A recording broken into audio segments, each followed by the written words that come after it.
Hello সবাইকে। তো মা মেয়ে মিলে দুজন চলে গেছিলাম বাপের বাড়ি, সেখানে এক জায়গায় অনুষ্ঠান ছিল। তো দুজন মিলে তো টোটোতে উঠে আর চলেও এসেছিলাম ঘুটিয়ারি। আর এখান থেকে এসে যেহেতু অনুষ্ঠান বাড়ি যাবো, একটু মিষ্টি না নিলে হয় না, তো তাই চলে এসেছিলাম দোকানে মিষ্টি নিতে। তো এখান থেকে মিষ্টি টিষ্টি কিনে আমরা তো চলেও গেছিলাম যেখানে অনুষ্ঠান বাড়ি সেখানে। তো ওখানে মা তো আগে থেকেই ছিল। আর মেয়ের না দুদিন ধরেই খুবই জ্বর ছিল, মানে জ্বর মোটে কমছিল না। তো ডাক্তার দেখানোর পর একটু জ্বর কমেছিল, তাই মা আমাকে জিজ্ঞেস করছিল যে কী রে এখন বনু কেমন আছে, এই জিজ্ঞেস করছিল। তো একটু মেয়েটা ভালো ছিল বলে তাই গেছিলাম। আর মেয়েকে তো মা দেখে আর কোলে নিয়ে আদর করতে শুরু করে দিয়েছে। এরপর মা বলল যা বনুকে নিয়ে বাড়িতে নিয়ে চলে যা, জামা কাপড়টা ছাড়া, তো মেয়েটার শরীর খারাপ, এখানে থাকতে হবে না বেশিক্ষণ। তো মার হাতে মিষ্টিটা দিয়ে আর আমি চলে গেছিলাম বাড়িতে।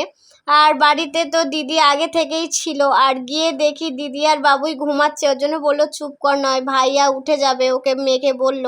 তো তারপর আমি এই ঘরে আসতে পারিনি, দেখি ব্যাস ওর ভাইয়া ঘুম থেকে উঠে আর ওর দিদিয়াকে খুঁজতে শুরু করে দিয়েছে। আর ওর মানি তো ওকে কোলে নিয়ে নিয়েছে। আর আমি বাবুইকে একটু ডাকলাম, আসো মা একটু আদর করো। তারপরে এই যে এখন আদরের পাঠ চলছে সব।